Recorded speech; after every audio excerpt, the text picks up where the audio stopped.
And welcome to the PLL Cash App Championship on ESPN.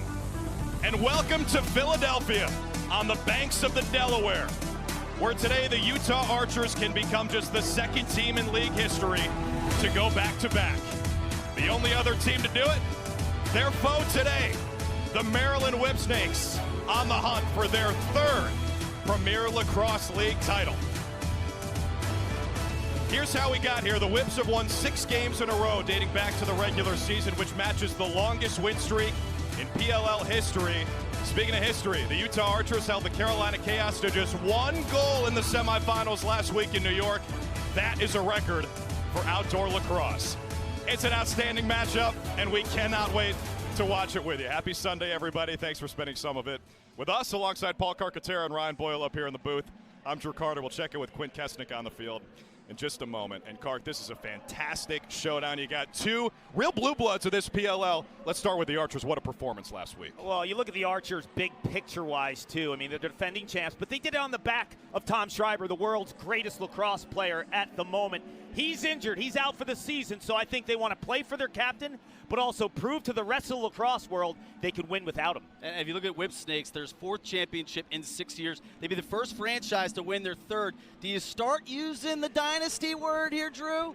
Bill Belichick is in the house, so maybe we do start using that dynasty word. But the Archers, Carc, they've done it with offense before. Last week they did it with defense. Suffocating defense. They beat the Carolina Chaos 10-1, which is a record in professional lacrosse. Not just the playoffs, overall. And Brett Dobson, their goalie, had 18 saves. He saved 95% of the shots, which is also a record in pro lacrosse. The defense, the perimeter defense, with the caused turnovers, it allowed their offense to get some transition looks. And I thought this defense was a masterclass in terms of harassing opponents and eliminating all dodging options. And Grant Ament on the other side of the field has filled in for Tom Schreiber as the guy admirably. He started with a dodge from the outside, presenting a big-time threat as a scorer, but his passing, he's one of the greatest passers in the game right now. He led the league in assists in 2021. Now he's the leading goal scorer from the midfield in the entire league. They're trying to win a championship without a key piece on offense for the 2nd year in a row. Here's their lineup powered by Ticketmaster. Watch Graham Hossack. He's a big lefty. He likes to get physical. I anticipate him defending the Whips. Matt Rambo. That is a big boy matchup. Trey Leclerc, for my money, is the most underrated player in the league. A right-handed outside hammer of a shot. You got the righty shooter up top with Leclerc, and you got the lefty shooter with Matt O'Keefe stretching the defense. Connor Fields is a human highlight reel, and Matt Moore's been in and out this season. His health always in question. Fields was out for the championship last year. They still won it against the Water Dogs. RB for the Whipsnakes. They start 2-4, coming off a 4-6 season, their worst in the PLL. After the All-Star break, everything changed. Yeah, you wondered going to the year, was this going to be a rebuild? No, it was a reload, and you got to credit Jim Stagnita for all the movements that he did.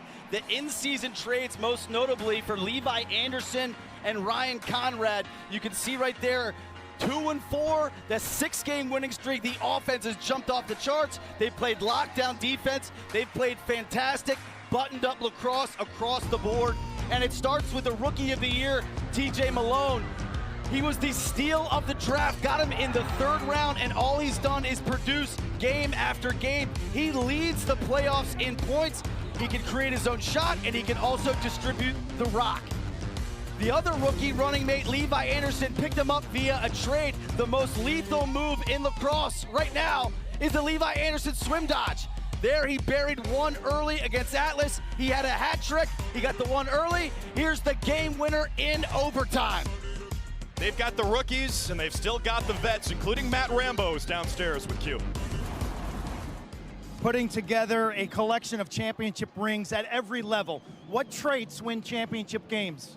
Just playing a complete 48 minutes right here, and whatever team makes the less mistakes usually comes out with the win. So that's our motto today. Play hard, try not to make a lot of mistakes. If you do, don't make another one. Thank you, Matt. Yep. They've got championship DNA, Quinn. Here's their starting lineup, powered by Ticketmaster. All Terps all the time. Fear the Turtle. Matt Dunn picked up his 2nd Defensive Player of the Year award. He's going to be matched up on Connor Fields today. As you shift gears to the midfield, you got the stretch shooter in Chanichuk. Watch out for Patra. He's a do-it-all midfielder. He was the key in their quarterfinal win. And then on attack, we've talked about the Rookie of the Year, Malone. You've still got Rambo on the left side and Williams on the right. Rambo was MVP in 19, Williams was MVP in 2020. Yeah, you got two former MVPs and a Rookie of the Year. Not bad on the attack line. It's a goalie matchup we've seen before back in college in the MAC Championship 2022.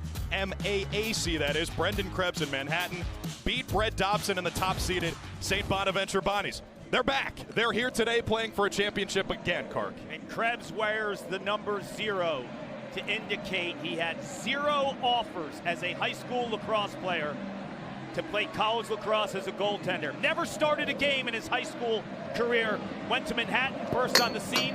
The rest is history, and the best game of his pro career was last week. We are off and running in the 2024 PLL Cash App Championship. You got a couple of beasts at the stripe with Nardella for the Whips and Sisselberger for the Archers, and it's Maryland who wins the initial possession. Joe Nardella, by the way, has now taken over sole possession of first place on the leaderboard, 154 playoff face-off wins. Here's Matt Rambo, MVP in 2019, and he's on the board early in 2024. Big-time players in big-time games, just 26 seconds in. He's got ice in his veins. He can disappear in the regular season. When the lights are bright, 9 and White wants the rock, and I am shocked that Graham Hosick isn't on Matt Rambo off the jump, Ryan Boyle, because he can get physical, and I don't know if Jeffrey can defend him. A lefty on a lefty, he's got to use the body. I don't know if he can do that. Well, they got Hosick right now on Zed Williams. What's interesting about that point is Chris Bates picked up Jeffrey and Hosick a few years ago to deal with the combo of Rambo and Williams. There's such a load, big bodies down there at attack. Whips head coach Jim Stagnitas says Matt Rambo's taken on a different role this year. They drafted TJ Malone. He's taken over as the quarterback, but when you need a big goal, Rambo is still the guy. He's on the board first. Loose ball in the corner. Archers, the Western Conference champions this year. First season in the Premier Lacrosse League with conferences and home cities, and it's out of bounds against Utah, Maryland ball. Back to Rambo. If Rambo has 27 Jeffries on him, I think he's going to go to the body. If he has Hosick on him, 81, I feel like he's going to use his feet and try to beat him in space. Two totally different matchups for Rambo. Hosick, extremely physical, 81 in orange, 6'2", 230 lead. Maybe the biggest hit of the championship last year. And sat in the penalty box because of it. Archers beat the Water Dogs in an instant classic last season on this same field. Third year in a row we played the championship here at Subaru Park. Williams gets free. Dobson makes his first save of the day. Vacuumed up by Hosick, and he starts the break. They got a trailer.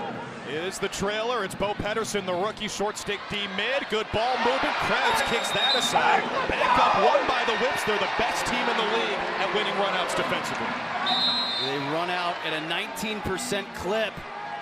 The 5th highest, going back to 2019. Beautiful anticipation and great save by Krebs, who in the playoffs so far has started slow and needed to kind of settle in. So if you're a Whipsnakes fan, great to see him with that early stop. He can heat up in a hurry. He's put up some of the biggest games in PLL history, 20-plus save type games for a guy who's in his first year as a full-time starter. Kyle Bernlohr, former goalie of the year, is watching. Adam Patra, another rookie, his shot deflected before it got anywhere. Backed up by Mike Shannonchuk, a veteran, and a 2-point threat, 1 and White, 20 to shoot. Shannonchuk with a short stick matchup against Connor Marr. Here's Williams. Second in the league in goals in the regular season. Got his hands free. It's a shot clock reset, but it's scooped up by the Archers. The rookie Mason Woodward with a nice toe drag to get out of trouble. He was phenomenal last week on the ground. 5 grounders, 3 caused turnovers. Rookie out of Marquette. His flexibility as a college player allowed him to be used in multiple spots in his rookie season for Chris Bates. He also scored a goal in 4 of their last 5 regular season games, so keep an eye on 77 coming over. It's impossible to overstate just how dominant the Archers were defensively last week. The previous PLL record for fewest goals allowed in any game was 3. They gave up just 1. There's 𝐂𝐸𝐸th with a rip on the run. Archers back it up 16 seconds on the timer. Here's the heavyweight matchup. Fields and Dunn late in the clock when you gotta go. Connor Fields did not play in this game last year. Archers won it without him. This year they're trying to do it without Tom Schreiber. Great defense from Dunn. He wins that battle. Yeah, round one goes to Matt Dunn, forcing Fields to his right hand and then bodying him up along goal line, extended there, never really giving him an angle to be a threat. The goal of the PLL season in Boston, Connor Fields between the legs. That was on Matt Dunn, the defender of the year. That gets his attention coming into this matchup. It was in this game a 16-11 win for the Archers back in week 5. That was right before the All-Star game and right before the turnaround for the Whips. As Rambo shoots wide, he has been aggressive early. He's got the lone goal. Can't state enough what Jim Stagnita's done. First 6 games, 2-4. Last 6, 6-0. Count it for Ryan Conrad, another big-time performer. He's playing in his 3rd consecutive championship, and he had a hat trick the last 2 years playing for Philly. And it starts with the 2-man game between Conrad and Malone. They get the switch that they want. And then all the eyes are on Malone, and Conrad just wisely drifts upfield into open space. You can see Woodward, 77 in orange. He wants to support the on-ball matchup, and he kind of gets lost in the gray area there. And that's when Conrad scrapes high, and I've been talking about Jim Stagnita and the job he's done. One of the pieces to that is acquiring Ryan Conrad and making him a threat behind the goal, inverting. And you didn't see him doing that a ton with the Water Dogs. He has lived behind the cage since he's become a Whip. In terms of the boys on the ground ball pickup. Go ahead, RB. In terms of matchups, this is the problem the Whips present. When you got Anderson and Conrad, you put a pull on one of those two. That's a 2, and Dobson saw it all the way from Dunn. And basically, whoever you put the short stick on, you're going to get a heavy dose of them inverting behind the cage on a short stick. And Conrad was such a key addition considering Brad Smith hasn't played all year. Tucker Dordovic, another star midfielder, barely played at all. Good to see Tucker on the field today after he had jaw surgery. Got broken in 3 different places. They're not here without Conrad 100%. Because of all those pieces that have been injured. Conrad was a must. Whips on the run. Williams decides to slow it down, holding on to a 2-0 lead 5 minutes into this 2024 championship. Keep in mind, last year the Archers against the Water Dogs took an 8-2 lead early in the second quarter. Water Dogs came all the way back, and that game was tied with about a minute left before Tom Schreiber scored the game winner. They've got 11. Matt Moore trapped on defense. Williams takes the shot. Dobson makes his 4th save. Dobson is so big. When offensive players come from behind the cage, he takes that wide base. He's long and big to begin with. Mistake by the Archers, giving it away. To get it past him, Drew. I mean, he's just a big body, and his hands are magic.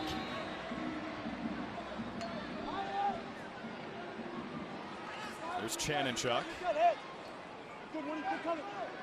Now from X, it's TJ Malone. He won Rookie of the Year Friday night.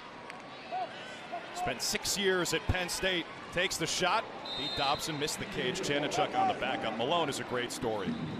3 different surgeries at Penn State. He had 2 torn labrums in his hips. He was in a wheelchair after surgery. Thought he might never play again. Doctors told him to hang up the cleats. He stuck with it, and here he is.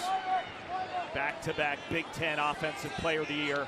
Post-hip surgery proved that he could play at the highest level at the collegiate ranks. How he went in the 3rd round is beyond me. Plays the 2-man here with his fellow rookie Levi Anderson. Put the shoulder down and missed it. The lefty can really rip it. 17 seconds to shoot. Levi Anderson didn't play field lacrosse till he got to college. St. Joe's class of 24. He's had a long journey as well. He's drafted by the Chaos, decided to go back to college. Drafted by the Redwoods, then traded to the Whips early in the year. Shot clock is low. Williams denied by Dobson. I think that's a save. Or did he miss the goal? Right now, no shot clock reset, still at 1. And Maryland will take the shot clock violation. You're talking about Levi Anderson being a Canadian and only playing the indoor game for so long. That just tells you about his upside, right? I mean, this is a guy that's played in college for 5 years. So now you think about him acclimating to this game, and now we're seeing his best play. I mean, the sky is the limit in terms of him being a pro and standing out. Yeah, I talked to him pregame. He was like, when I first started playing field, I went off sides like 5 times. I ran through the crease a few times. Why isn't the ball bouncing back to me after a shot, right, off the boards? Here's the rookie, Jack Van Overbeck. Played his college ball at High Point, native of St. Paul, Minnesota. Behind the back feet in the middle, looking for Fields. It's taken away by Tim Muller. That's 5 turnovers against Utah already. Yeah, the Whipsnakes are dialed in defensively. Second straight possession where they've crashed the crease. They've supported with a slide. Archers have tried to jam it in there, and they were organized behind the play. Earlier it was a zone. That possession, it was done. You heard Rambo. They're playing. You heard Rambo in the beginning, Quint, right? Mistake free. Yeah, they're playing faster. They are playing faster right now than Utah in every phase. They're setting crisp picks, and they're moving their feet everywhere. Rambo playing bully ball again, trying to get top side, rolls back to his right hand, shoots, and Dobson snares it out of the air.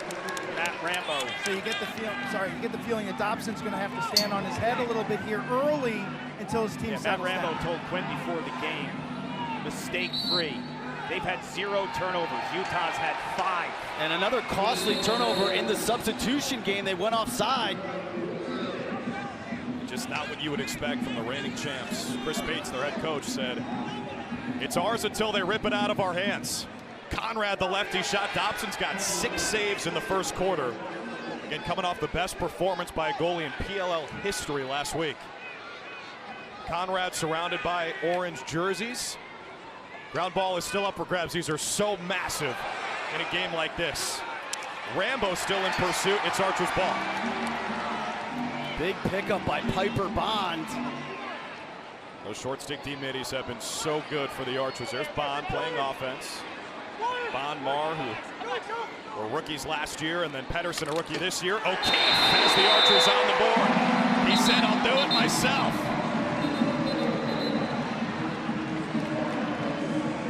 O'Keefe is known as a stretch-shooting lefty menace.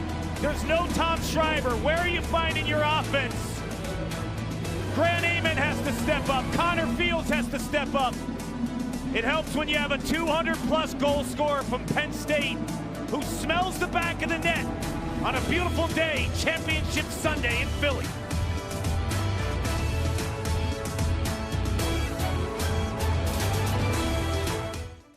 Great championship, too. The Archers just got on the board, RB, but it's not going to last for long. Jim Stagnita has thrown the challenge flag. Yeah, and it looks like a clear violation by Mac O'Keefe as he turns the corner. You're going to see clearly that foot right there inside the crease. So I don't expect this challenge to take all that long. The timeout really helped the Whipsnakes. Number one, with this harsh sunlight, it's hard to see the tablets. And so Kyle Bernlohr, the backup goalie for the Whipsnakes, looking at his tablet with the sunscreens on it, finally got a close look. But had there not been a timeout there, the Whipsnakes would not have challenged. Jimmy Stagnita throwing the flag as that timeout came to a conclusion. So to Matt Palin. Second shot clock, 2:44 on the game clock. 2:44 on the game clock. Whips are going to clear it. Yep. We're taking one off the board. Taking one off the board.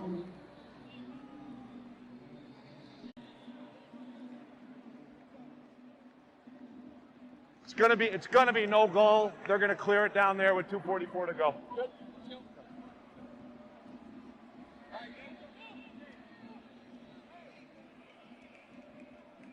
Go. You get the call here from Matt Palin. I can do 30 now. Head out, fellas. Thanks.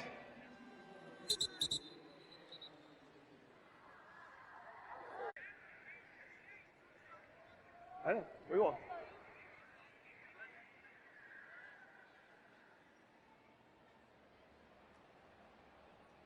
During the timeout, the last goal by the Archers was challenged, and there is no goal. There was a crease violation. Whipsnakes will clear it with 52 on the shot clock, 2:44 on the game clock. You can see it from up here. A nice move by Jim Stagnita to throw that challenge flag. He is the winningest coach in PLL history. He's won more than 60% of his games as the Whipsnakes head coach, and he's been here since day one. The 4th championship, and the year they didn't make it, they had a 9-1 regular season. They just got knocked out in the semifinals to the Water Dogs, who went on to be the eventual champ. And his roster was intact the first 4 years of the seasons, right? This year, the 6th year of the PLL, he had 5 rookies playing. Patra, there's one of the rookies. Out of Loyola, makes it 3 zip whips. What a turnaround, a 2-goal swing. You know, at first, Cark, you thought he might be in a little bit of trouble. The Archers try to jump him at the midfield line on this clear. But Patra could do a little bit of everything. Yeah, love the Whipsnakes in the crowd, but right here you thought maybe he's in trouble, and then all of a sudden, just a ton of green emerges. Yeah, that's a beautiful look with the spider cam substituting through the box, and the Archers are not accounting for Patra. I'm thinking he'll be a passer in that exchange in the substitution game, and he was one of those rookies. They've played 5 rookies this season, and it's not just a matter of the headline, 𝐂𝐸𝐻𝐸𝐾𝐈𝐿, who they got in the first round. It's their later picks who've been magnificent. Malone in the 3rd round, Patra in the 4th round, delivering on the biggest stage. Nardella scoops up the face-off himself. It was dislodged before he could take the shot, but Patra, you said it, Kark, a 4th-round pick out of Loyola. His goal and his point totals went up each of his 5 years playing for the Greyhounds, and he has been a 5 for Jim Stagnita. I'm not super surprised by this start. You look at this Archers team, they haven't played a super competitive game in close to a month. Their last game against Denver was a 13-9 win. That was back on the August 17th. Then they had the bye in the quarters, and then they destroyed Chaos 10-1 in the semis. Yeah, they're not in a groove right now. More turnovers than shots. Ament threads the needle. Krebs turns it aside. Matt Moore thought he had a sure goal from point-blank range. It hit the post, hit that far post, and trickled back out onto the turf. It's only their 4th shot of the game, 6 turnovers. This offense is not in a groove. Yeah, the Whipsnakes, meanwhile, they've been playing playoff lacrosse for months now. Down 2-4, that record they had to win each and every week just to get in the hunt. Take a look at this in the goalie cam here. Hits the pipe. Yeah, they can win ugly, Ryan, and they can win with multiple offensive presence, right? It could be Rambo, it could be Malone, it could be Patra. They're not a scripted bunch. He was dodging aggressively, ended up in the crease. The Archers' ball. Got 84 degrees here in Philadelphia. Beautiful championship Feels Sunday. hotter in the sun, Drew. Feels hotter in the sun. 𝐂𝐸, how is the sun affecting the game, if at all? It's not. It's tough on the tablets, but everything else is Moore goes back to the crease, and he scores the first goal for Utah. So Matt Moore thought he had one about 30 seconds ago, and now he does. Aggressive early the shot clock, and I think it caught the Whipsnakes a little bit by surprise. They had a slide prepared, but it was just a hair late. You can see Matt Moore aggressively going at Zapatello. There's the slide by Dunn. Moore does a good job. Once he gets underneath, snaking back, getting that stick in his right hand, increases shooting angle. I like it a lot, and I'll tell you why. They're struggling to generate offense in the settled 6-on-6 looks. When you dodge early in the shot clock and the defense isn't set up, they're out of their regular slide rotation. If you could own one-on-one matchup there, and Moore could, you're going to get a late slide. Great effort for Moore, keeping that inbound. Sisselberger is on it for the Archers. The shot clock has begun for Utah after they initially won the faceoff. Now Dunn comes away with it for Maryland. Under 30 seconds left in the first quarter. Whips can hold for 1 here. These late quarter possessions so critical. And Moore appears to be injured on the other side. That's what I was saying earlier today when we were going on the lineups. He's been in and out of the lineup virtually the entire season. You haven't seen a heavy dose of Matt Moore, who is so talented. Looks like he got hit around the throat area. He's struggling, almost vomiting, and struggling to find his breath. Dobson makes the save. That's his 7th of the first quarter. That ends the first quarter. But Moore is a guy who hit IR and missed a month of action with a right shoulder issue. Watch this one. Yeah, this is more intestinal. He's vomiting right now on the bench here. In the throat. It was Alex Mazzone.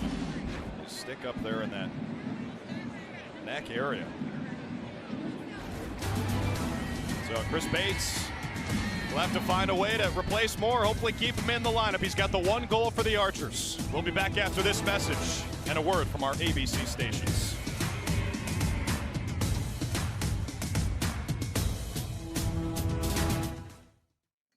At you fast. Like, he only has 2 guys from his original team in 2019 playing today. So his ability to adapt and evolve year over year, super impressive, and the numbers back it up.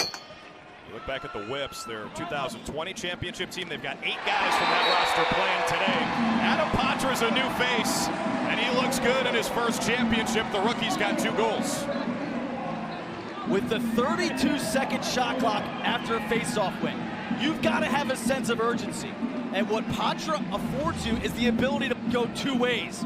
So when they win that face-off call, they don't have to slow it down, they don't have to sub, it's go time. Yeah, and that's the second time quickly out of a substitution he's attacked this Utah defense. Both unassisted goals. He's a rookie from Loyola where he played attack and midfield throughout his career. He is so smooth with the left hand, and you know, Zed Williams has been a little quiet.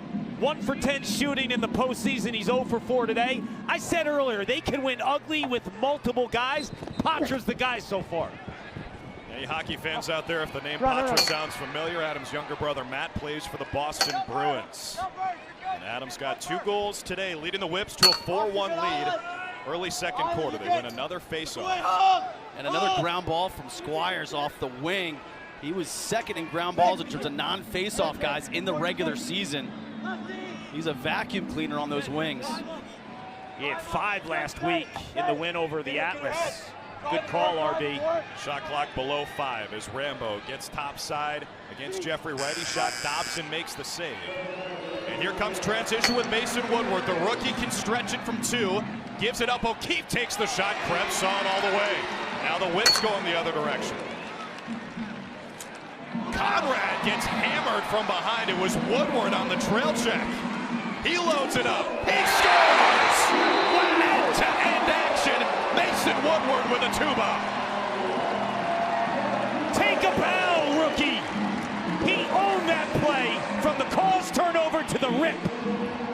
What an energy play. What an individual effort here by Woodward. He's going to stay with this play all throughout it. He created the transition opportunity on the first run out.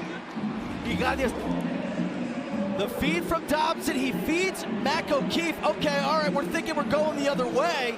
We might have certain transition. Nuh-uh. Woodward causes the turnover, pushes the second transition opportunity, and buries it from 2. He was like the Tasmanian devil on that play. I'll tell you what, if he misses that and they go the other way, I don't know if he has the gas to get in the hole because he used so much energy on the cause turnover and that shot from downtown.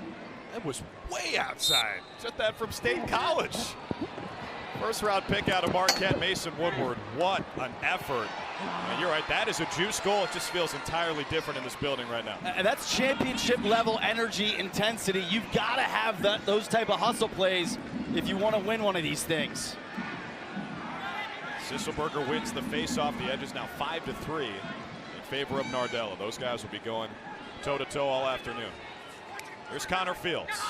He has the short stick matchup after the pick against Wheaton Jacobois. 5 on 55. On the feet, there he is. It's Trey LeClaire. We've been begging for him to get involved. He cranks it up at 97 miles an hour to tie the game. What a rip by the righty LeClaire. A hammer from deep. It all starts with the switch they get on Connor Fields. So here's Trey LeClaire. He's off ball all the way over here. They've got the individual matchup. They've got the short stick on Connor Fields. So he's going to operate, and all the attention is going to turn toward Connor Fields, and they're just going to get LeClaire just kind of drifted into open space. They just give him too much room, Carc. He's the right guy to float. Let the Dodgers grab all the attention of the Whips defense and float LeClaire into a space where his hands are free and he can set his feet, because he is brilliant from that spot. Here's a look at his regular season shot clock. You can just tell that from a chart perspective, he loves that exact area. Only 1 touch in the first quarter. And this is a guy that led all midfielders in goal scoring.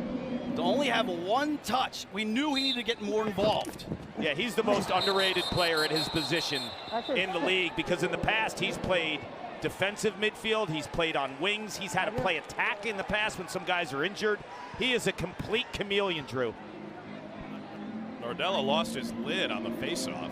Yeah, and I think we're going to have a reface. Both Nardella coming to the sideline. Sisselberger will remain, and we're going to have a reface. Taya, the momentum change here is palpable. It's what makes lacrosse so fun. If you're a lacrosse fan, you know all about it. These games can turn on a dime in a second. If you're new to the sport of lacrosse, this is what it's all about. It's a game of runs. It's a lot of fun. 3 points for the Archers in just 33 seconds. It went from a 4-1 deficit to a 4-4 tie. Matt Moore is back on the field, 11 in orange. That's good news for Chris Bates to get his 𝐂𝐸𝐬𝐬. How about Jake Bernhardt winning that faceoff for Maryland?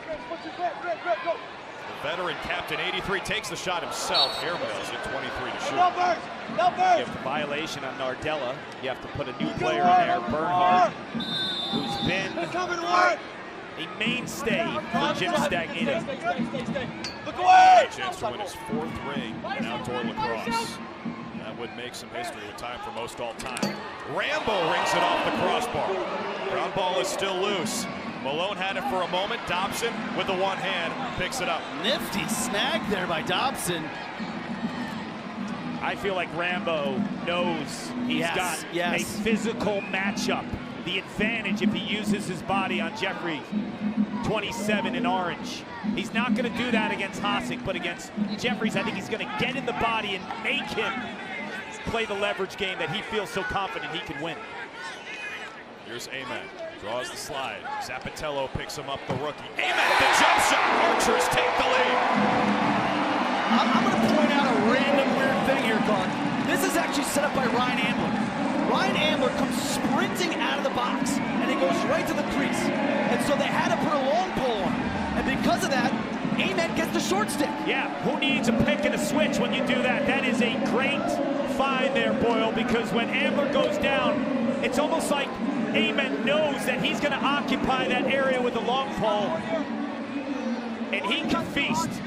Make no mistake about it, Grant Ament is one of the best players in the world, and he sacrificed his natural position. He was the 2021 Attackman of the Year in the PLL in the last 2 seasons. Because of the way that this offense kind of just fell into place, he's been playing midfield. All he's done now is become the leading scorer from the midfield in the PLL. And when you get him behind, he's got so many options in there.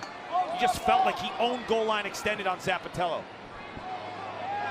There's a 2-bomb, and it goes! It's Alex Mazzone! Whips back in front just like that.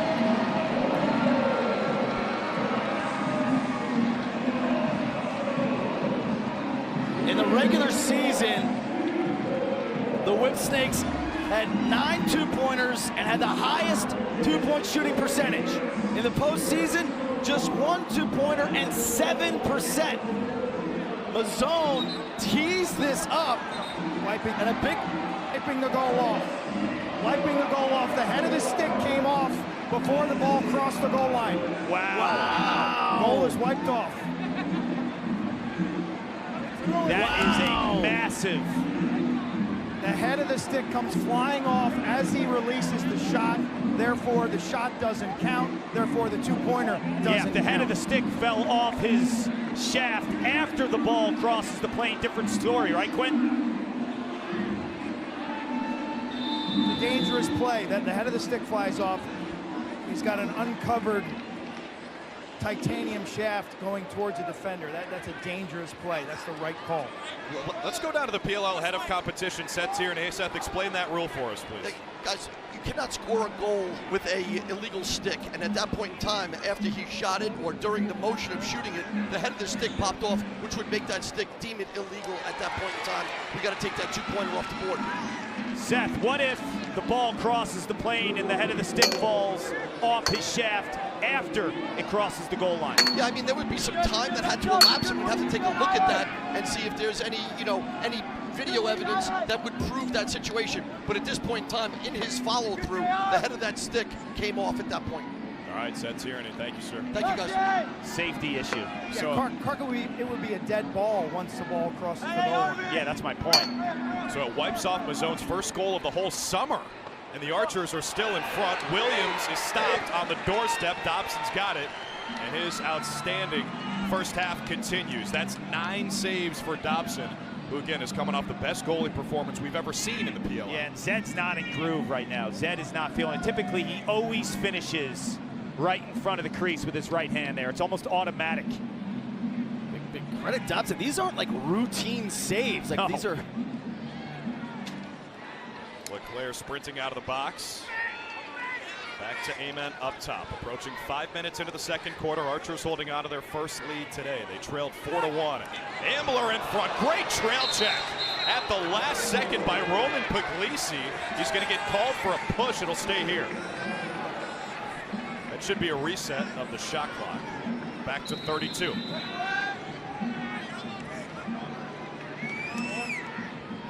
Here's Ryan Ambler, the teammate of the year on the crease dive. And the whips will go the other way. Here comes Zapatello.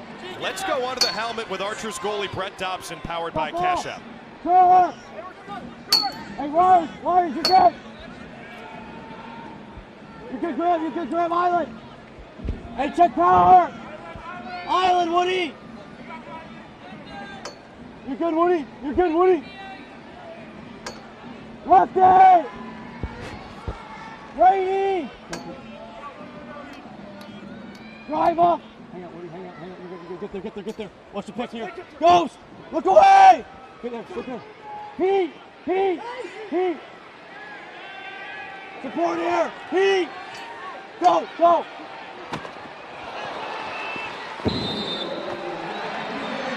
Three things matter for a goalie in terms of communication. Number one, where's the ball? A lot of defenders have their back to the ball. They need help. Number two, how's the defender on the ball playing? Does he have the right angle? Should he be funneling the ball carrier to a certain area? And then number three is your slide or your support packages. Brett Dobson, a pro.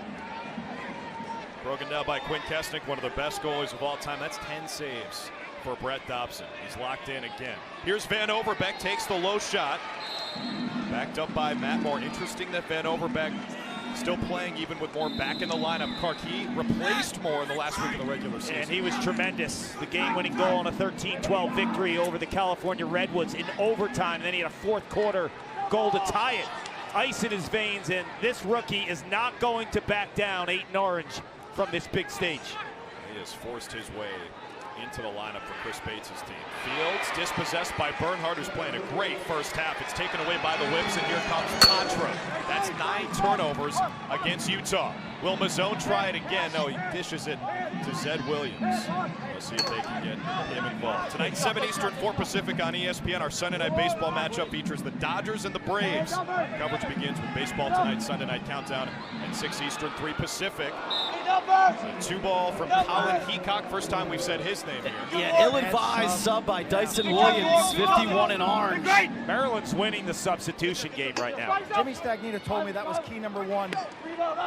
Dobson, kick save and a beauty. And key two was defending an early offense. Key one is working out. No transition, no early offense. We have here a timeout by Chris Bates.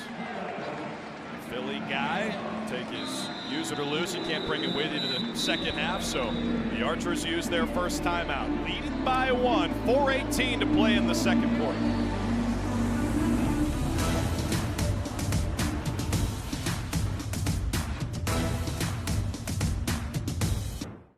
Where can you make your presence felt in this matchup today? Just doing whatever I can to help my team out, whether it's moving off ball, setting some picks, making that initial dodge. We'll listen to our coaches and see how I can help out. All right, that's Colin Heacock onto the helmet. He's been quiet today. Rambo has not. He scored that first goal for Maryland. 2017, I spent some time with them on their national championship run for Maryland. John Tillman, the head coach.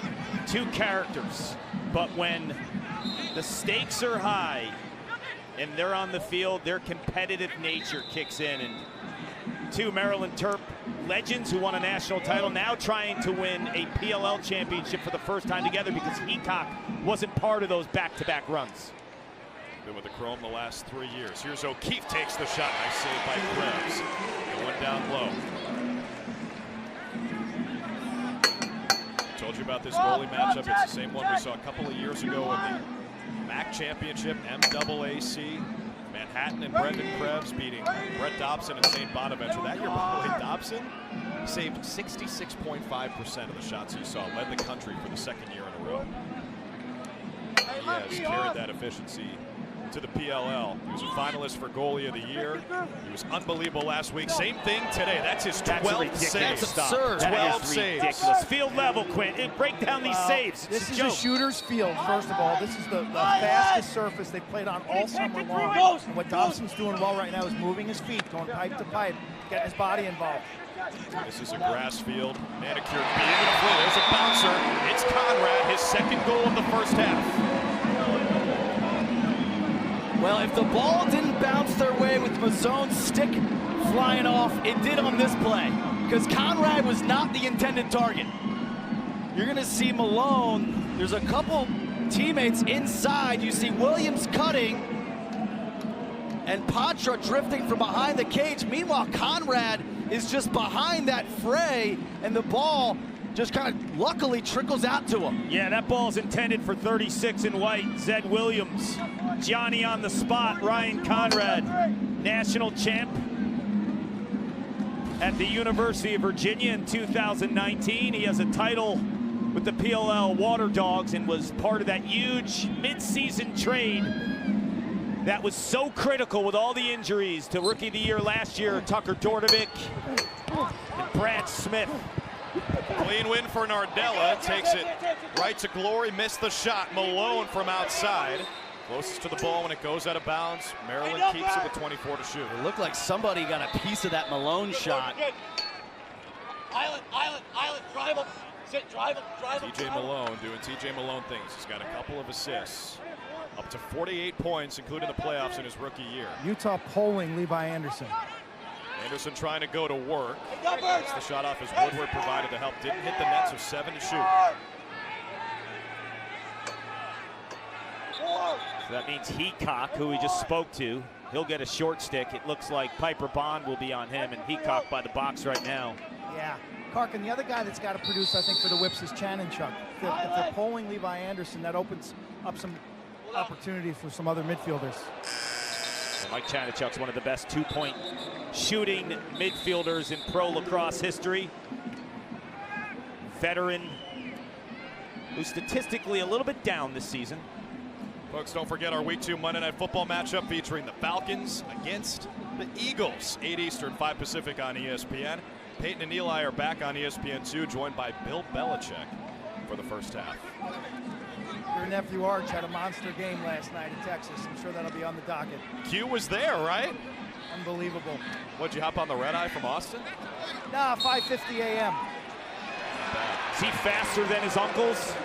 He can motor. He had 21 miles an hour on the touchdown run. I think the first 3 times he touched the ball resulted in touchdowns. Well, the Whips offensively, they started shooting 2 for 5 since 3 for 25, and a lot has to do with the magical performance of Brett Dobson, who's been phenomenal in the cage. Whipsnakes take their first timeout. They're use it or lose it with under a minute to play in the first half. Now, Jim Stagnita in the huddle. Let's listen in to the Whips head coach.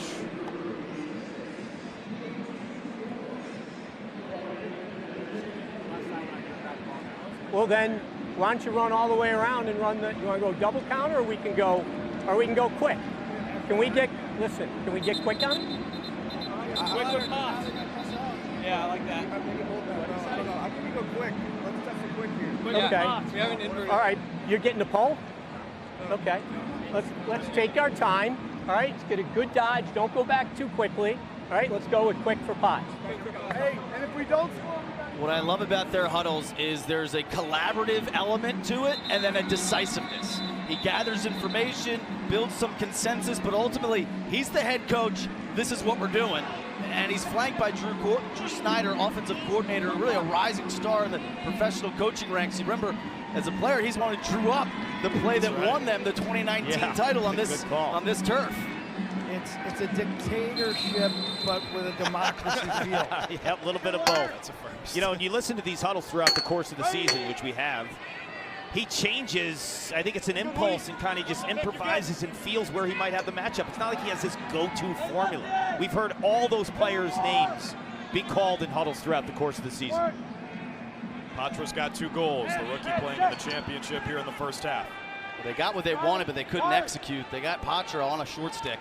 Williams has it, 5 to shoot. He gets it out to Rambo. They're going to have to hustle to get a shot off. He just throws it toward the crease, and Dobson is all over it. Under 20 seconds left in the second quarter. We're tied at 5. Here's Woodward, who scored from long distance. Get on his hands. The rookie close defenseman.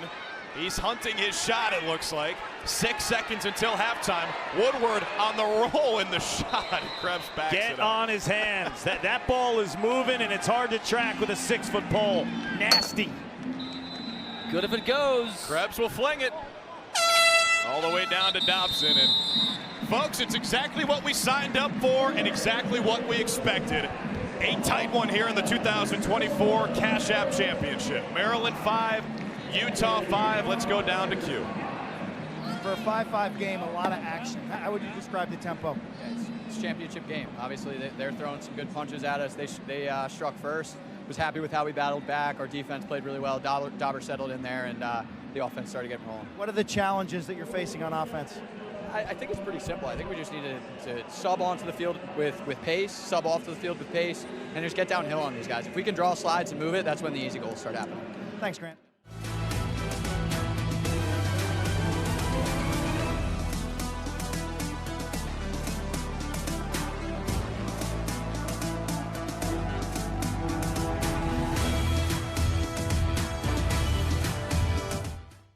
Welcome back to the PLL Cash App Championship on ESPN. Welcome back to Subaru Park in Philly. We start the third quarter, all even at 5. Archers and Whipsnakes. The championship is on the line, 24 minutes to go. Drew Kark and RB back with you in the booth. Quint Kessenich downstairs on the field. And RB, from that first half, what jumped out to you? I think the goalie play. You know, both of them north of 60%, absolutely standing on their heads. So for me, as I look at the second half, this might become a game of possessions. And you look at the Whipsnakes, 8-3 advantage led by Joe Nardella. Yeah, I think the Stars need to make their presence felt. You look at Zed Williams, 2nd in the league in 1-point goals. Connor Fields, 3rd in the league in 1-point goals. Both of them combined for 0 goals. These are big-time stars that I think can take over any game, but they have not been in the mix in the first half. Yeah, a couple of guys maybe we didn't expect to be carrying the offenses. Adam Patra, a couple goals for the Whipsnakes. Mason Woodward with a 2-pointer for the Archers, the rookie close defenseman. RB mentioned the faceoffs won. 7 by Joe Nardella and 1 by Jake Bernhardt after a violation against Nardella, getting the better of Mike Sisselberger, and the saves jump out as well. Brett Dobson, after he made 18 saves and allowed just 1 goal last week, has 10 in the first half. He's been beyond terrific. Talk about stacking performances in playoff games, too. I mean, this is what makes you in the conversation with Blaze Reardon, who was kind of in his own stratosphere. Now you have Brett Dobson. If they win it here, back-to-back, with these kind of playoff performances, RB, he's in the discussion. And Blaze just won Goalie of the Year again Friday night over at the National Constitution Center at the PLL End of Year Awards. Another great night, part of the biggest weekend in PLL history. At the awards Friday night, street lacrosse yesterday, the Founders Dinner as well. Now the championship, which is shaping up to be a dandy, as O'Keefe misses from 2-point range. Here's this matchup. Side right. Connor Fields and Matt Dunn behind the cage. In Boston, Fields went after Dunn. Today, it's been Dunn blanketing the Star. We need longer possessions.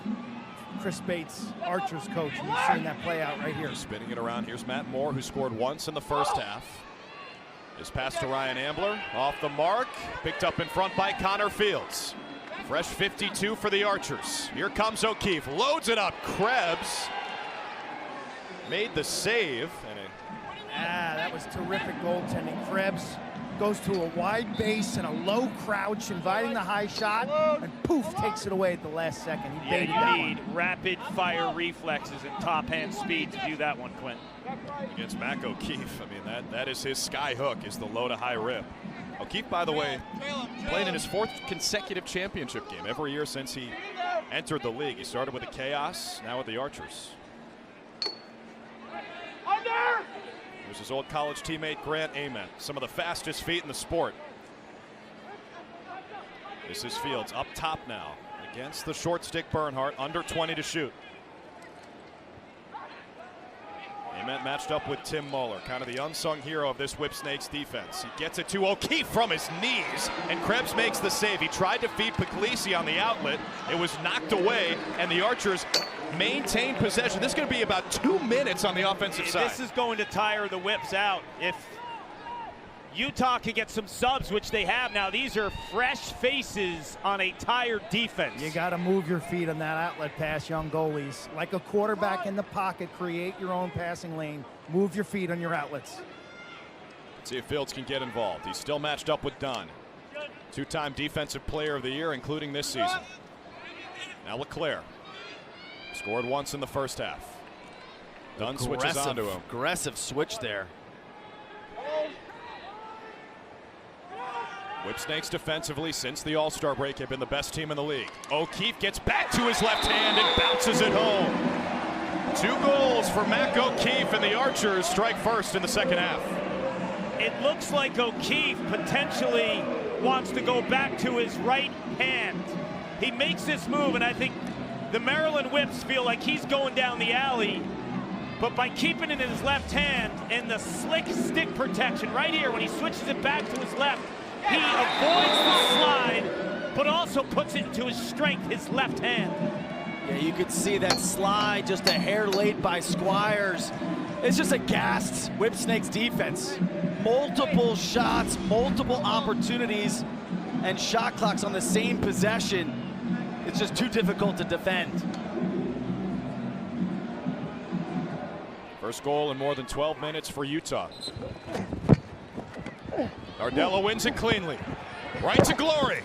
Lefty shot saved by Dobson. This Utah defense is good when the ball is on the floor. Jeffries and Hosick and Woodward. You talk about guys who know how to scoop ground balls off, transition, traffic. For Nardella to even get that off is pretty remarkable. Not a lot of face-off guys can win it, switch to their offhand, and get a legit shot on net. And Overbeck turned aside by Krebs. That's 9 saves for Brendan Krebs. So we've talked a lot about Brett Dobson, but Krebs has showed up to this party as well. Talk about his playoff performance too. A week ago, 17 saves for 65%. If Dobson doesn't play like Dobson last week, he's the goalie story. What a story he's been. We've talked about the transition and this reload for the Whipsnakes. Kyle Bernlohr is a former goalie of the year in this league, and Brendan Krebs took over that job in week 1 and has not given it up. Here's 𝐂𝐇𝐀. All kinds of space up top. Matched up with Connor Marr. 𝐂𝐇𝐀 wants his left. That's excellent defense by Marr. Right now, the Whipsnakes shooting 5 of 34. The biggest concern when I spoke to Jimmy Stagnita moments ago. 5 for 34.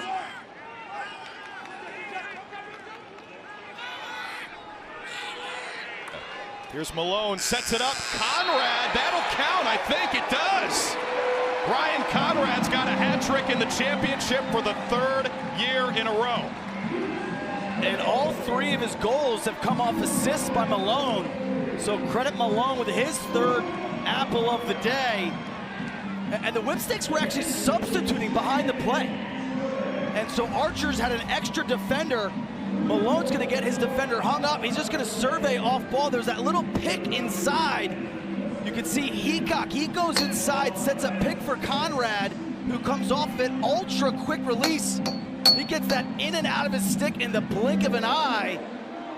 And just too much for Dobson to have to navigate that, plus a defender. Marr was right there, so acted almost as a screen, Gark. The problem for Utah is Malone has a short stick hung up. So all the eyes of the Utah defense are on Malone behind, 7 and white.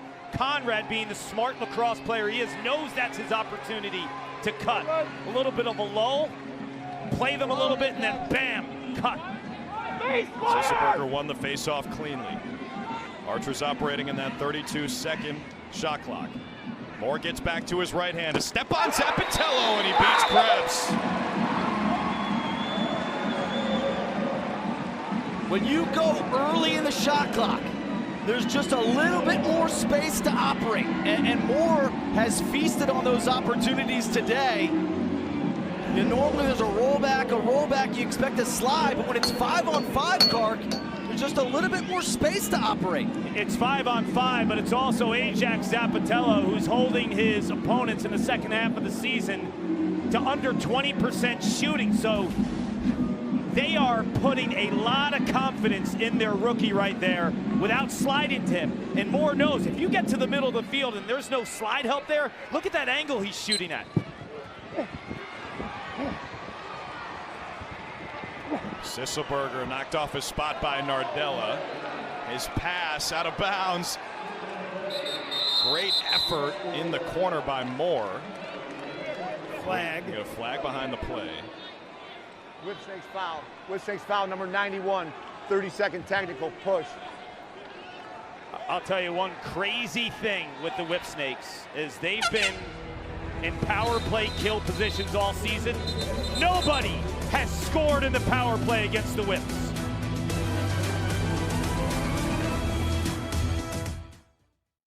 Fantastic brand of lacrosse. That's what the format will be in the Olympics, and it is up and down. Positionless. Oh, yes. It's like hoops lacrosse. Yes, yes. Archers to the power play. Best team in the league on the power play this season. The Whipsnakes have not allowed a power play goal all year. Something's got to give. Ament spins, tried to feed O'Keefe. Squires is on it like a Roomba. He picks it up, and the Whips are going to kill another penalty. A flag comes in. Now Maryland's going to go to their own power play once Utah touches the ball. To be perfect in the regular season and the postseason against a power play is out of this world. It's incredible. Never seen that at any level, let alone at the pro level. You got to give a ton of credit to their defensive coordinator, P.T. Ricci, the job he does with both their scout and scheme. I also think it's a testament to all those guys coming from the same college, too. They all played at Maryland. It's a terminology. Foul on Archers, number 13. 1 minute, slash. It's against Ryan Ambler. He'll sit for a minute. The Maryland power play will take over. The Whipsnakes, by the way, 10 for 10 on the PK in the regular season. The least penalized team by a mile. That's the 7th penalty they've killed off in 3 games now in the playoffs. Yeah, that's the only concerning part of it, Drew, is just how masterful they did in the regular season, avoiding penalties altogether. But they kept up the production You want to in the know the bad postseason. news? The bad news is their power play unit in the regular season was second to last, only 30%. So on the other end, they're really not. Well, they're not doing great. Here's some good news though, Kark, because the Archers the worst penalty kill in the league at 44% during the regular season. Here it is again. The Whips have improved in the postseason. They're at 67%, so they've been executing these last couple games. Shannon Chuck for 2, one of the best long-distance shooters in pro lacrosse history. Rambo just kicked it out of bounds. That's Archer's ball. The shot hit Levi Anderson and then was kicked out of bounds by Rambo. Rambo, Quint was arguing that it's still a shot. That's why closest to the ball when it goes out of bounds on a shot, he felt like it never changed from a shot trajectory. I expect the Archers to hang on to it here, kill off their own penalty. Coming up on 5 minutes left in the third quarter. Utah looking to go back-to-back. Maryland trying to win their 3rd championship. It's already been a historic season in the PLL. Home cities for the first time.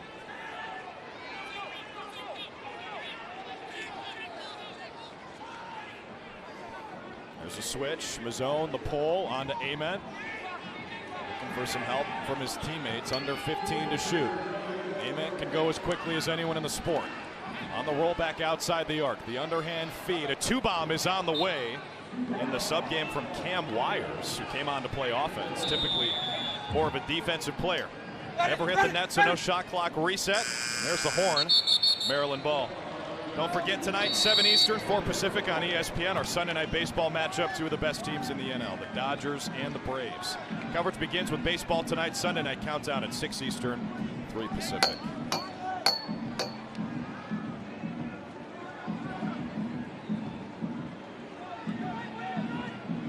TJ Malone, the rookie, has 3 assists but yet to score. Adam Patra, the other rookie, has 2 goals. At X, it's Williams. There's Rambo. Lots of space. It was blocked before it got to Dobson.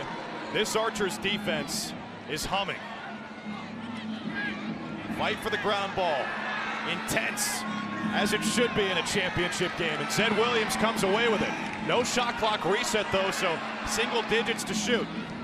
Conrad took a look from 2, and his pass gets through everybody. Archer's ball. You know, here's the deal. The last 2 games against the Chaos, holding them to 1 goal, 10-1 victory. Now they're up 7-6. Teams are shooting under 10% against the Utah Archers. Yes, a lot has to do with Brett Dobson, but let's credit their perimeter defense. I mean, they are playing shooters as well as you could. We could also credit their DC, Tony Resch. He's been to this game more than a half dozen times. He is the best defensive coordinator in the Pro League by far. Outdoor and indoor, 4 NLL titles with the Philadelphia Wings. He's a Philly guy. Krebs makes another save. You know what he dangles on good performances? The defensive unit gets ice cream. That's right. It doesn't matter how old you are, you want ice cream. They each got a carton of ice cream after last week, I think. How do the Whipsnakes attack this defense, RB? Where do they go? Well, they haven't gotten Anderson going at all. He's got a short stick matchup here. A heavy dose of Anderson or Conrad with that invert game. Now Rambo playing a little hangman. Looking for the 2-man with Conrad. Rolls back to his right. He wants to get to his left hand. He has the short stick matchup now against Bond. 5 to shoot. Conrad has a hat trick already. He gets a step, shoots. Dobson with a kick save.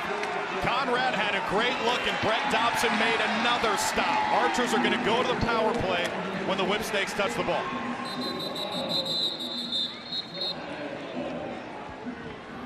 Okay. Whipsnakes foul. Whipsnakes foul number 9. 30-second technical. Hold.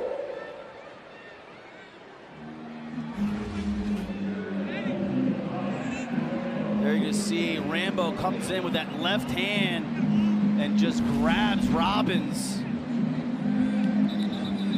Another superb defensive grounder by a Utah Archer player. It's Robbins, it's Woodward, it's Jeffries, it's Hossack. These guys are superior on the ground.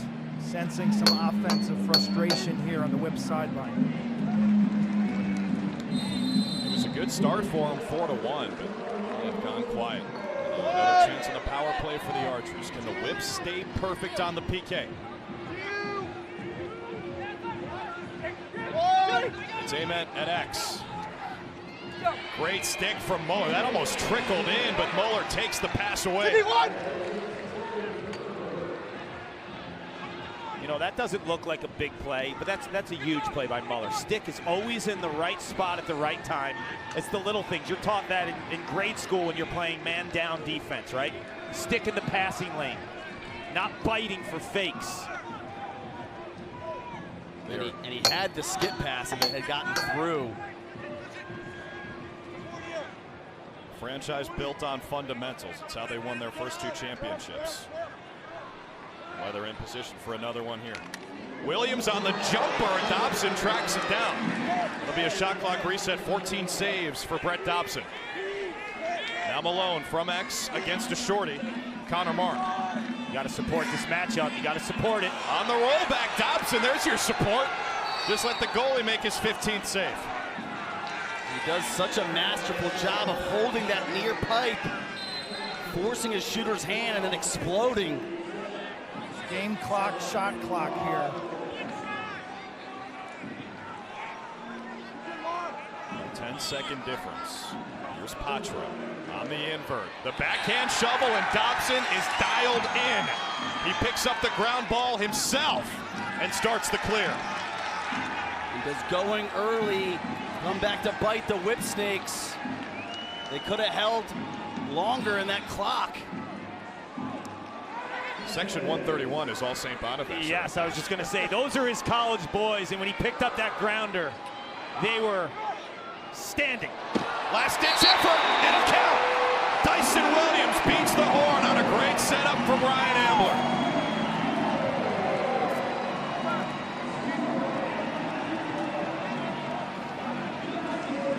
I asked Kark if going a little early would come back to the whips, come back and bite him, and it did. Late, 8/10 of a second left. Let's start on the backhand Patra. Dobson stays big, just eats it. Yeah, and he flushes out to get that grounder with his entire college teammates.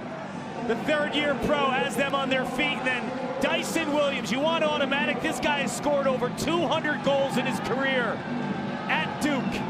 A magician inside growing up in Canada.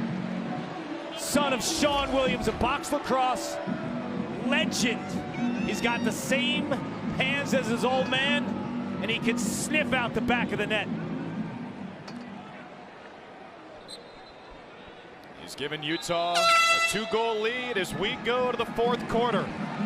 Brett Dobson's been the biggest star again, much to the delight of his college teammates. They're the Bonnies.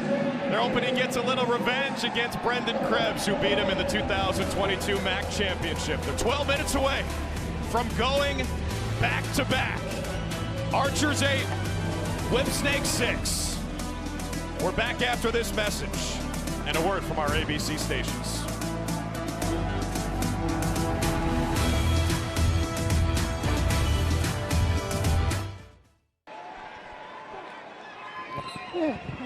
Nardella wins it forward, scoops it up behind the back feed, but Williams couldn't handle the pass. And that'll be Archer's ball. It was a great hustle play there by John Robbins, 41 in orange, from the face-off wing to sprint down to get to Williams.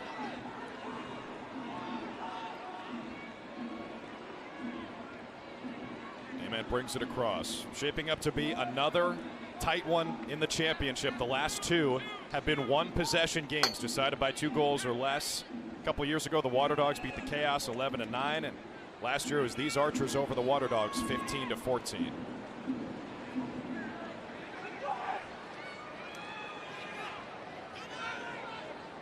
Moore feeds. LeClaire scores. Largest lead of the afternoon. Second goal for Trey LeClaire, and it's 9-6 Utah. He found his spot again, RB. That's where he wants to live. It's a 2-man game. Beautiful action between Moore and LeClaire. You're going to see Grant Ament. He's just going to be the flyby guy that frees it right here. This is where you're going to get the 2-man game between Moore and LeClaire. You're going to get this double team come over as Moore carries here, and there's going to be a huge area vacated behind the play. That's what LeClaire exploits. So there's the double team. Moore throws it back. Tons of space for LeClaire, who buries it. There was a funny sound as he took this shot, kind of a ping. I think it may have hit, partially deflected off that approaching defender stick, but a beautiful setup. And that's LeClaire's absolute wheelhouse. Feet set from 12 yards, turn and rake. Yeah, it's teammates understanding, too, how to get him to a spot. One time it was on a lefty dodge by Connor Fields, knowing the double would come. This time it's on a 2-man game. They know the end result. Trey LeClaire in his spot. No midfielder scored more goals this season than Trey LeClaire. You called him underrated, Clark. I mean, it's like embarrassing to say it, right? Because he's so good.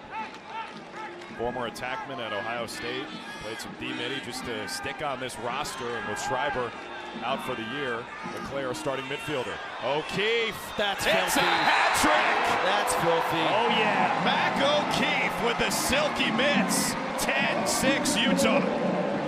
We've seen 2 goals now in the last 4 minutes by automatic finishers. Dyson Williams and Mac O'Keefe, magical hands, soft palms, and they take that extra beat with a fake. When you watch this goal, you think that he's going to have to shoot the ball when he first catches right there, but he knows if he takes an extra beat, he can get it across his face with a fake into a twister. I mean, you think he's going to shoot right away, and then maybe he'll throw one fake. His hands are so quick, he gets 2 fakes in there to get Krebs off his line. And leaving his feet also allowed him to get it around Krebs' body. There is 4 years in a row. He leaves Penn State as the all-time leading goal scorer in college lacrosse history. That was broken by the Atlas rookie, 𝐂𝐇𝐀𝐌𝐏𝐈𝐎𝐍𝐸. But 4 summers in a row, he finds himself back playing for it all. The Whips led 4-1 after the first quarter. It's 9-2. Archer since. Nardella spins out of trouble with that abbreviated shot clock. Now just 20 to shoot from Maryland. Where do they find offense against this stiff Utah defense? Patra's got 2 goals today. He misses that time. 12 to shoot. Quint, what are you sensing down there where they feel like they need to get the offense from? That's a good question. Earlier, Jimmy Stagnita told me it was about shooting. Coach, how do you change things up offensively? What needs to change? Okay, when you do have the ball, what needs to change? Shooting, shooting, shooting, shooting. It's a shot clock violation. 13 turnovers against the Whips. Jim Stagnita, moments like this, man, a few words.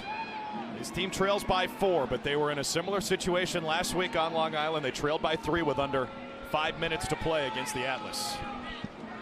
The win probability was like 6 or 7%. They came back to force overtime and come out with the W.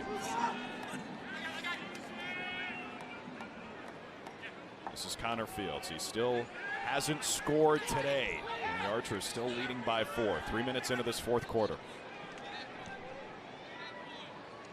Up top, it's Moore. A couple of goals for him. Dispossessed by Zappitello, and Moore hits the deck, and Ajax comes away with it. A first-round pick this year by the Whips, former Terp. He starts the break. Malone stops and pops and missed the net. Those are the looks that they normally bury. Bodies hit the deck, and Dobson saves the shot by Zed.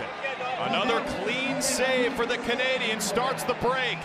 Bond on the setup for O'Keefe, and they'll settle it down. Oh, Bond had Ament flying out of the box. Do you think they're trying to take their foot off the gas here, RB? It's a little too early to do that. And it's, I mean, KYP, know your personnel. You got Ament. It's not like you're throwing it to a guy that can't finish the rock. Oh boy. Sailing, looping pass. Muller on the ground ball pickup. Gets it away to Williams. Can they bury their shots, as Jim Stagnita said? Shooting 6 for 45, 13%. On a good day, you want to be around 30%. This has been rough sailing for the Maryland Whips. Jim Stagnita said it this week. At Rambo, he's still the guy you go to when you really need a goal, and they need one now. 𝐂𝐇𝐀 is going to get flagged, going the other way. 𝐂𝐇𝐀 trying to set the screen for his former college teammate. Flag for the illegal screen.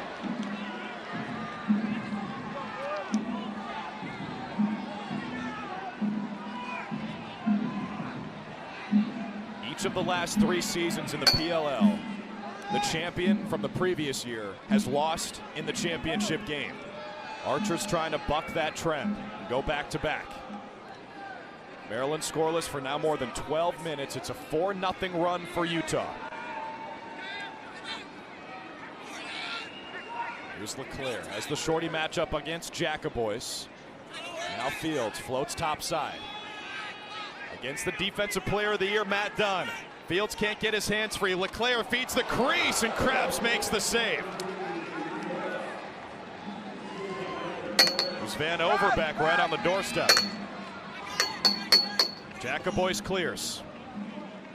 I think the hard thing for the Whipsnakes now in their comeback is Archers are going to be ultra conservative offensively and in their sub game, making sure they have defensive personnel on the field, really forcing to play 6-on-6. And they can pack it in defensively and ride Dobson down the stretch.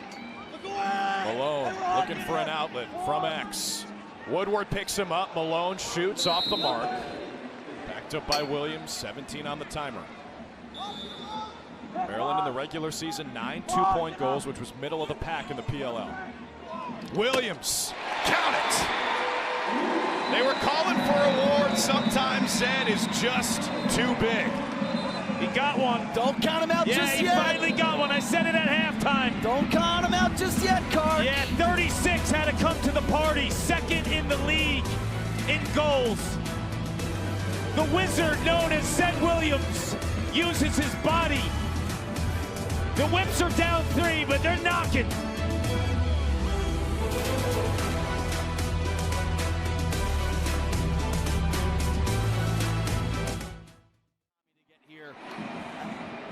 And to do it without Tom, I think speaks volumes about the infrastructure of this program. Obviously, defensively, holding chaos to just 1 goal, and now the Whipsnakes to 7.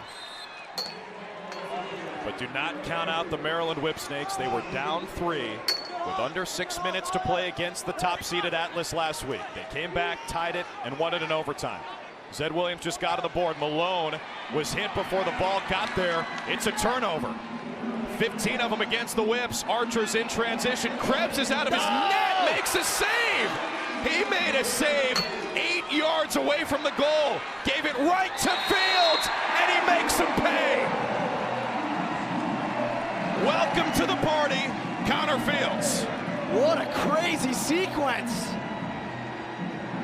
Insane action here. So again, Archers have got a player wide open from the sub box. Krebs decides to take matters in his own hands. Tries to get rid of it right there. Oh, Fields comes up with it. Looks like O'Keefe maybe disrupted that assist, or that outlet rather. And Fields, right place, right time. When Krebs makes that stop, I'm about to say, mark it down, mark it down. But like a defender, Quint, as a goalie, you never want to throw to the middle of the field when you're being pressured on the defensive end. That's the classic good play, bad play scenario. He makes such an educated move from his crease to become that extra defender to stop the attack, and then it kind of panics on the backhanded outlet. You got to move your feet. You got to run yourself out of trouble. You can't take chances in front of your own goal. And Dunn had run into the goal to play goalie with Krebs out. It looks like he almost got in his way as he tried to make that save on Fields. So it's back to a 4-goal lead. Rambo from X. Conrad couldn't stuff it. 𝐂𝐇𝐀 has it. Under 5 to shoot. Rambo back at X. The crease dive! No goal. They said he stepped in. You know the Whipsnakes are going to be staring at their iPads, getting out those tablets as quickly as possible to see if there's something here. Left side of your screen on the game flow. Ooh, that's so close. I think it's worth a challenge either way. Yes. You got 4 to lose. You got 30 seconds. Unless it's an obvious one. They would lose a timeout if they lose the challenge. Who cares at this point? The goal's worth more. At this point in time in the game, that goal could be worth more. Stagnita has opted not to challenge. O'Keefe from the wing. But if it has no chance of being overturned. Early sub by Utah now, rotating some defensive personnel on. Still with 15 to go in the shot clock. Right. Get a couple of defensive players on. Robbins will play offense. For the moment, they just throw it away. He ditched that ball with like 8 seconds left to go. It didn't go over well, RB. Did not go over well on the bench. They lead by 4 with under 4 minutes to play. Here's Conrad dodging from up top. That's a timeout for the Whipsnakes with 3:34 to play. Jim Stagnita has 1 timeout remaining. I'll step aside for 30 seconds. All right, so the Whipsnakes did not challenge. Rambo being in the crease. RB, take us through this. Yeah, you're going to see Rambo as he comes from behind the cage. As we zoom in here, you can see that white cleat. It looks like from that angle. From that angle, it looks pretty clear. Yeah, he's in the crease. Yeah.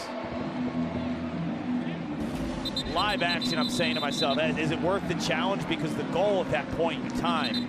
I don't know if there's another angle that shows something else. From that angle, the ball clearly crosses the plane before he lands. It's all about the foot there. It's a great call by the official to see that live.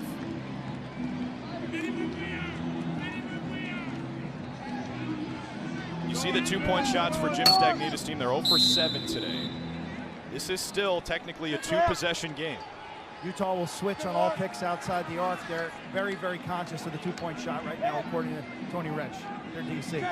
See what the Whips drew up in the timeout. Here's Kessenich, makes the catch. He's on the crease, and he stuffs it past Dobson. Can the comeback kids do it again? Kessenich, the veteran, is on the board.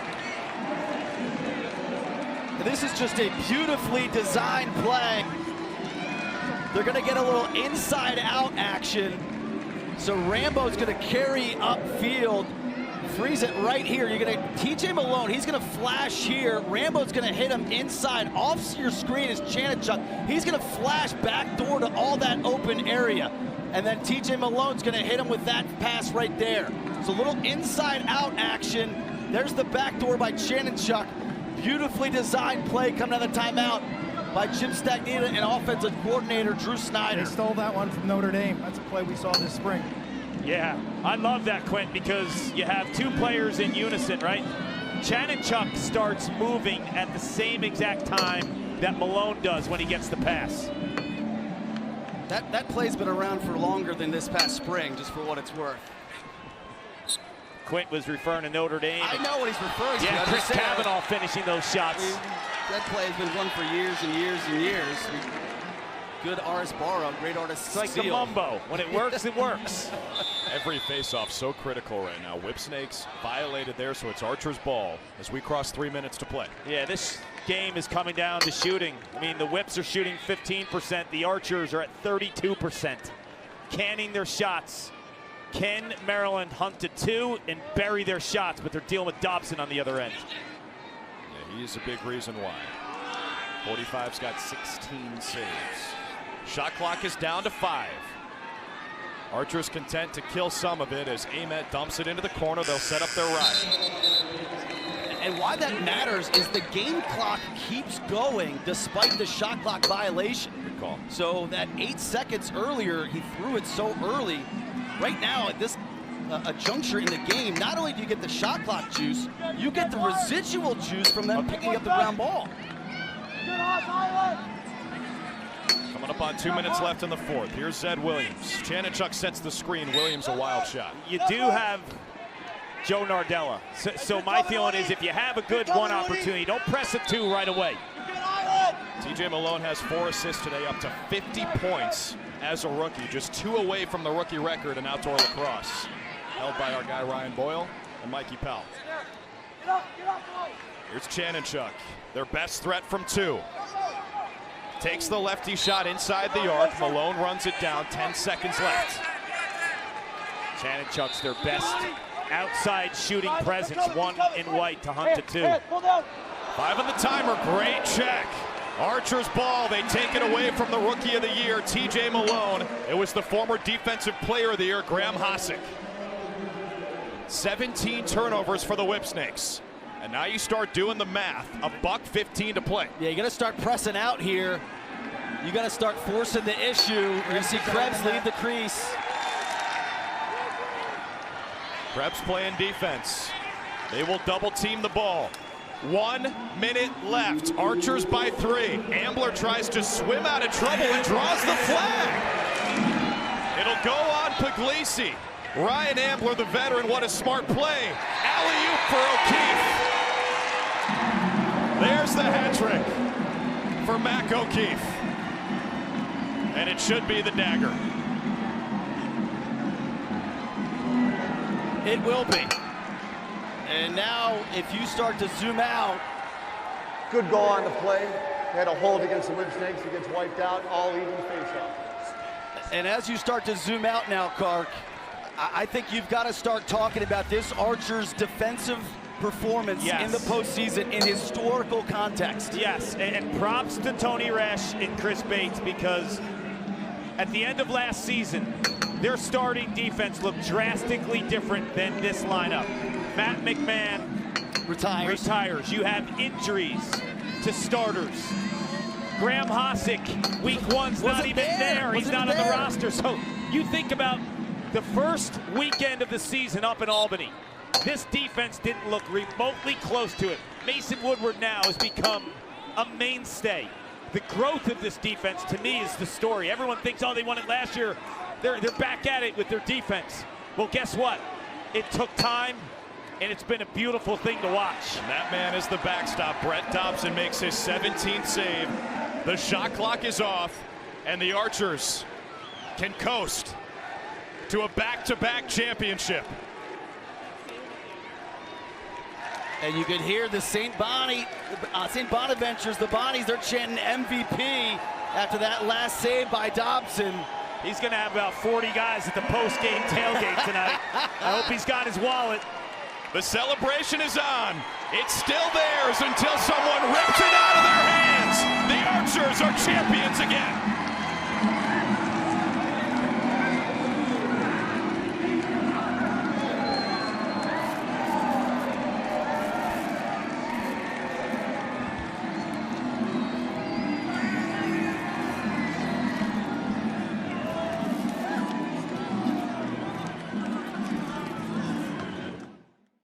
O'Keefe had a hat trick. He's downstairs with Q.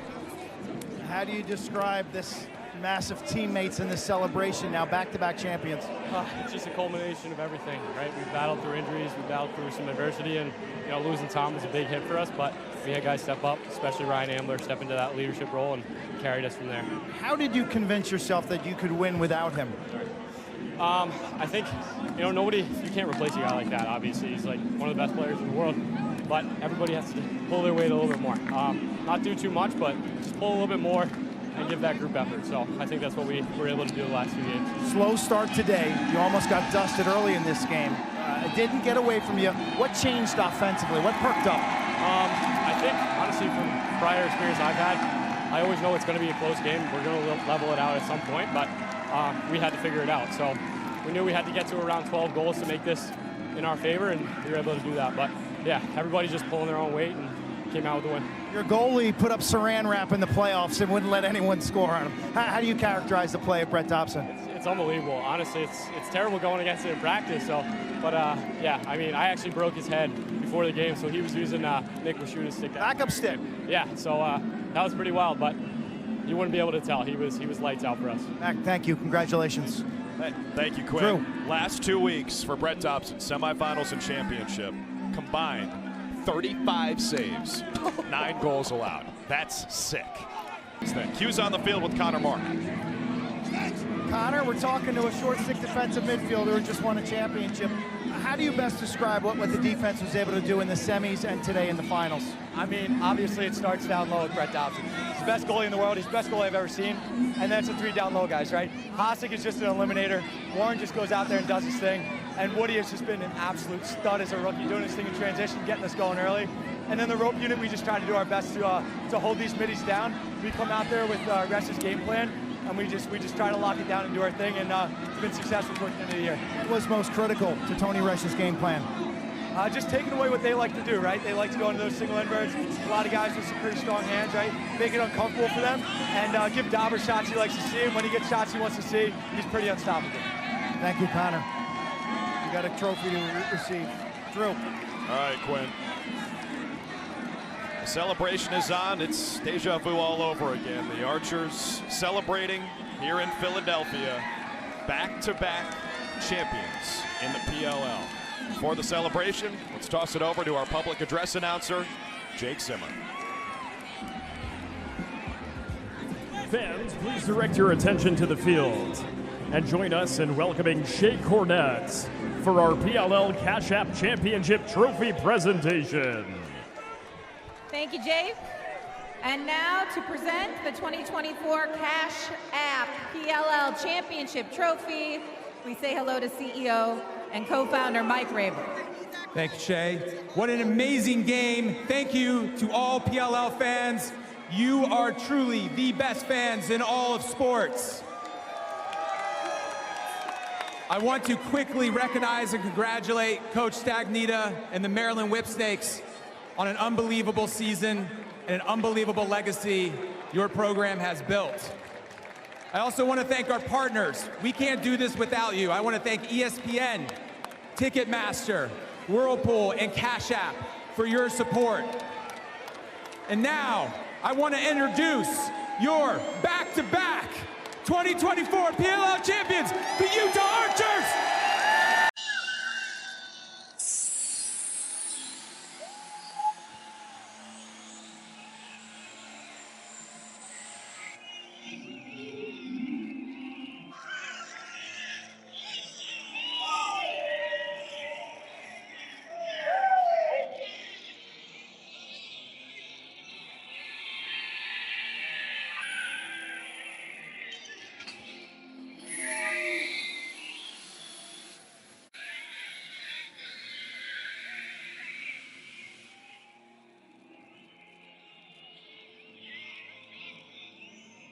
All right, we're going to talk to Chris Bates here for a minute now, really quick, as he wipes his eyes with the champagne. All right, back-to-back champions. I heard you say earlier this week, it's ours until someone takes it away, and no one is taking it away just yet, at least not for another year. Just talk about your team and the accomplishment this is to be back-to-back champs. Yeah, we're proud to be able to hold the trophy for another year. What's up, Philly? Here we go, baby! It's just an unbelievable group of guys. It's a close-knit bunch, make tons of sacrifices. All our family and friends, we love you for all you do for us, so it's an exciting time for this organization. Of course, and it's been talked about a lot during the broadcast, but you lose Tom Schreiber, your captain, and yet able to overcome it and then some with just a by-committee approach. Talk about this team's resilience throughout the year. Well, we play for Tom. He's got his fingerprints all over this organization, so it's near and dear to us, and at the end of the day, you know, we preach next guy up, and, you know, having an ability to share the ball, play team defense, and team win overall. That's a perfect place to go. The team defense, my goodness. How about your goalie, Brett Dobson? Last line of defense, and the way he was able to just stop throughout the postseason any goal from going in that net. What can you say? Hey, big goal, big game goalie. There's nothing like it, man. He stands on his head. Yeah, give him the MVP. He deserves it. Get the MVP. We're going to get to the MVP. Really quick, we're going for a three-peat, I assume. We're going for a three-peat now. No doubt, man. We're all coming back. Yeah. We'll be back next year, everyone. Let's do it. Love it. All right, speaking of the MVP trophy, let's now welcome co-founder and president Paul Rabel to present it. Hello, Philly. Congratulations to the Utah Archers on an amazing season. It sounds like it was no surprise. Back-to-back champions. We've never had back-to-back championship game MVPs until today. 17 saves, Brett Dobson.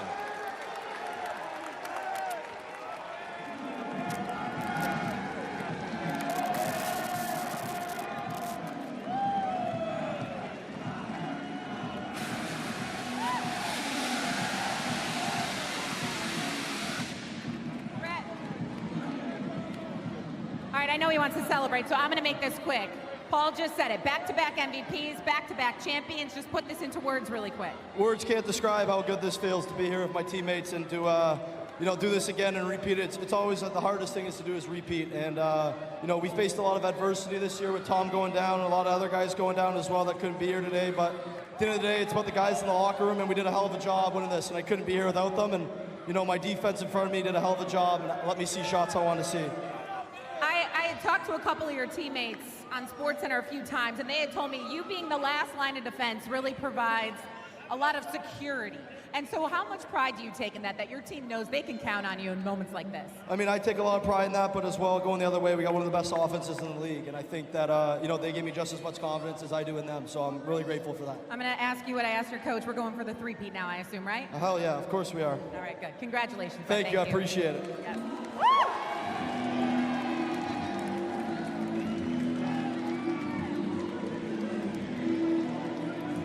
Okay, now the money part of this thing. Let's get to it. Let's join me in welcoming two-time Olympian and gold medalist Tara Davis-Woodall, three-time Paralympian and gold medalist Hunter Woodall for a special presentation. Guys, go ahead and take it away. Thanks, Shay.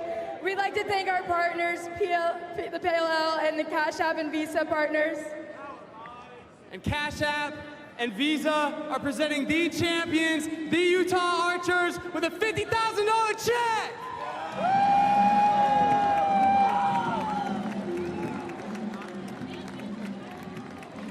And so the Utah Archers get to celebrate with an additional $50,000 thanks to Cash App. Cash App Championship, PLL, what a day in Philadelphia. Back-to-back champions, the Utah Archers.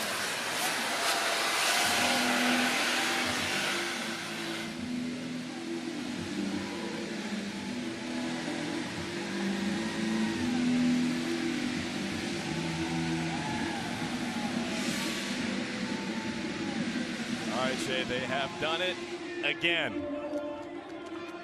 And again, I go back to what you said, RB. It's such a good point. Last year, no Fields, no Harris. This year, no Schreiber. What is it about this group that allows them to lose some of the best players on the planet and still win it all? Yeah, I think about their coaching staff, and I think about Chris Bates and what he does schematically on the offensive end, and it's right near the top of the league.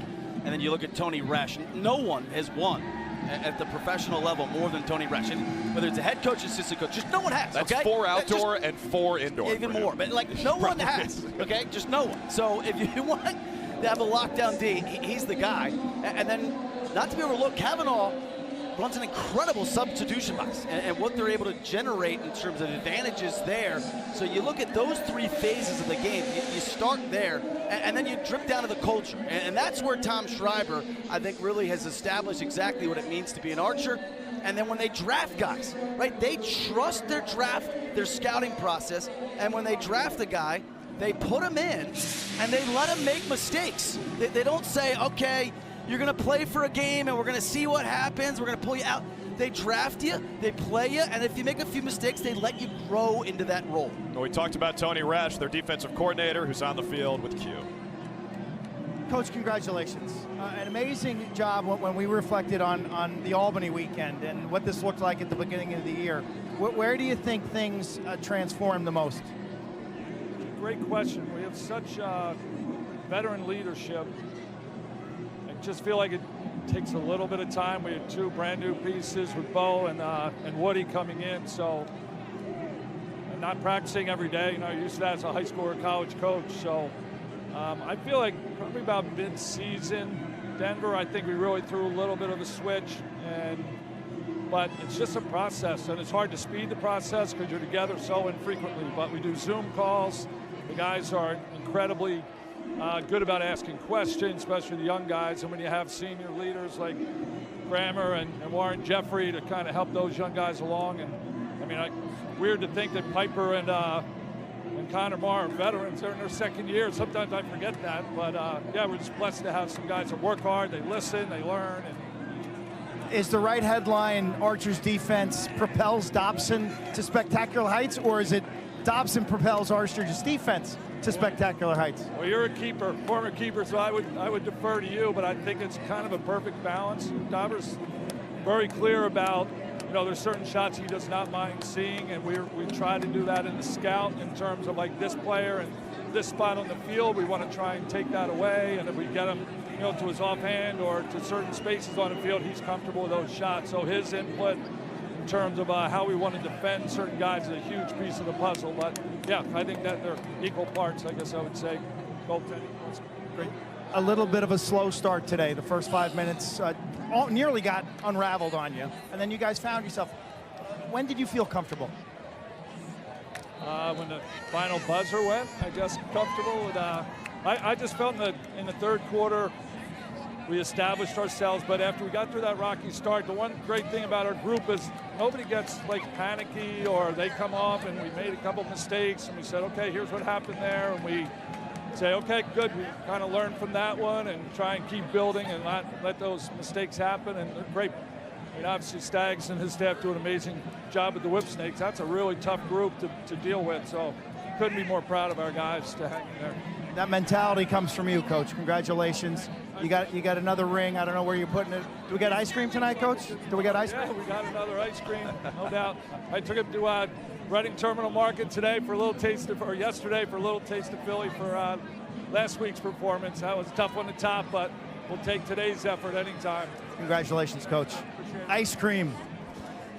Thank you, Q. All that guy does is win. And there's your boy Fields. Yeah, there's Connor Fields and his wife and his baby, Finn, who I think is about 7-8 months, taking in his first PLL championship.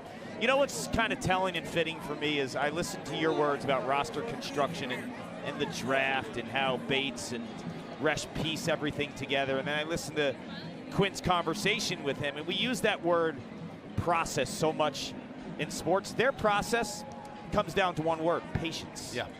That's it. It's patience. Patience and trust. Yeah, you know, and patience comes with trust, and trust comes with patience. It's an amazing run for the Utah Archers. Back-to-back PLL championships. You can wear that belt, Mike Sisselberger. All you've done is win since you've entered the league. It's been a phenomenal summer. Thanks for spending it with us. For Ryan Boyle, Paul Carcaterra, Quint Kessenich, and our entire crew, which has done a fantastic job all season, led by Todd Jones and Brent Lancaster. I'm Drew Carter saying so long from Philadelphia. Mr. Philly, Chris Bates has another ring. The Utah Archers have gone back-to-back. Congratulations to them and all their fans, your 2024 PLL champions. Thanks for watching the PLL all season long on ABC and ESPN.